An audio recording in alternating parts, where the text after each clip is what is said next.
Hello student, कैसे आप सब लोग के पीछे में क्लासेस में आप सबका स्वागत है। आज हम लोग पढ़ेंगे फ्लेमिंग के दाहिने हाथ का नियम। ठीक है, तो फ्लेमिंग के दाहिने हाथ का नियम क्या कहता है इसके बारे में जानते हैं। जब रिजुरेखीय चालक तार, कोई रिजुरेखीय चालक तार है, ठीक है, किसी एक समान चुंबकीय क्षेत्र बी में इस प्रकार गति कर रहा है, इस प्रकार गति कर रहा है कि चालक की वेग, चालक का जो वेग कितना है v है, की दिशा, चालक की लंबाई l तथा चुंबकीय क्षेत्र की दिशा परस्पर लंबवत हो। क्या हो? परस्पर लंबवत हो। तो चालक के सिरों के बीच उत्पन्न प्रेरित विद्युत वाहक बल के कारण चालक में प्रवाहित धारा की दिशा लेंज के नियम के अतिरिक्त फ्लेमिंग के दाहिने हाथ के नियम द्वारा भी सुविधापूर्वक एवं सरलता से ज्ञात की जा सकती है।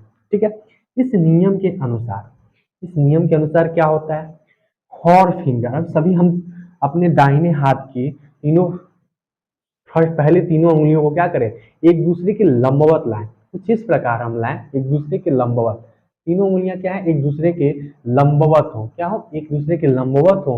तो हमारा जो क्या होगा, फोर फिंगर होगा। फोर फिंगर मतलब कि तर्जनी की उंगली, यानी ये हमारी तर्जनी की उंगली, ये वाली उंगली में क्या होगा, मैग्नेटिक फील्ड, जो ये वाली उंगली होगी वो किसको दर्शाएगी, उसकी दिशा क्या होगी, चुंबकीय क्षेत्र की दिशा होगी। जो हमारा फोर फिंगर होगा वो किसकी दिशा दर्शाएगा, चुंबकीय क्षेत्र की दिशा दर्शाएगा। और जो थंब है हमारा, थंब मतलब अंगूठा, अंगूठा किसकी दिशा दर्शाएगा, चालक की गति, चालक की गति की जो दिशा है उसको दर्शाएगा कौन, हमारा थंब, अंगूठा। मोशन ऑफ कंडक्टर मतलब चालक की गति। उसके बाद नेक्स्ट हमारा है सेंट्रल फिंगर, यानी हमारा जो क्या है, बीच वाला फिंगर, मतलब क्या है, इन सभी उंगलियों, पांचों उंगलियों में बीच वाला मिडिल जो फिंगर है, ये वाला जो फिंगर है, ये किसको दर्शाएगा, करंट इंड्यूस, मतलब जो हमारा प्रेरित धारा है। ठीक है, विद्युत वाहक बल उत्पन्न होने के कारण जो हमारी धारा प्रेरित हो रही है, इस चीज को दर्शाएगा कौन, हमारा सेंट्रल फिंगर, यानी मिडिल फिंगर, बीच वाला फिंगर जो है वो किसको दर्शाता है, प्रेरित धारा को दर्शाता है। ठीक है, तो ये हमारे फ्लेमिंग के दाहिने हाथ का नियम हो जाता है। जो हमारे फ्लेमिंग ने क्या किया, ये दाहिने हाथ का अपना नियम दिया। ठीक है, इसमें क्या होता है, जो हमारी क्या होती है, अंगूठा होता है, पहला अंगूठा होता है, उसमें क्या, चालक की गति, उसकी जो दिशा होती है चालक की गति की दिशा होती है। फोर फिंगर होता है, मतलब तर्जनी की जो उंगली होती है वो चुंबकीय क्षेत्र की दिशा को दर्शाती है।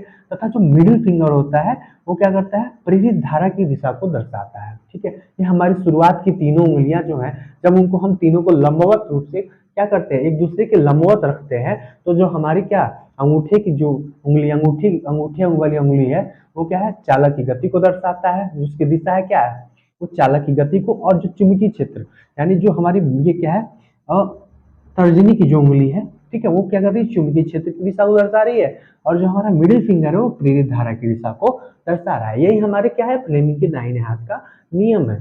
ठीक है, क्या करते हैं, जब कोई रुजुरेखीय चालक तार किसी एक समान चुंबकीय क्षेत्र बी में रख इस प्रकार गति कर रहा है कि क्या करता है, चालक का वेग भी हो, भी की दिशा तथा चालक की लंबाई l तथा चुंबकीय क्षेत्र बी की दिशा परस्पर लंबवत हो। ठीक है, तो मतलब चालक का जो क्षेत्र है, चुंबकीय क्षेत्र है, में इस प्रकार गति कर रहा है कि चालक के वेग v की दिशा, चालक की लंबाई l तथा चुंबकीय क्षेत्र b की दिशा परस्पर एक दूसरे के क्या हो, लंबवत हो, परस्पर एक दूसरे क्या हो, लंबवत हो। कुछ इस प्रकार होनी चाहिए, कुछ इस प्रकार होनी चाहिए, क्या हो, कि वो चालक क्या हो, सभी चारों तीनों उंगलियां क्या हो, एक दूसरे के लंबवत हो, तीनों उंगलियां क्या है, एक दूसरे के लंबवत हो, यानी 90 डिग्री का क्या कोण बना रही हो। ठीक है, तो ये दूसरे क्या होगी, सभी तीनों उंगलियां क्या एक दूसरे के लंबवत होंगी।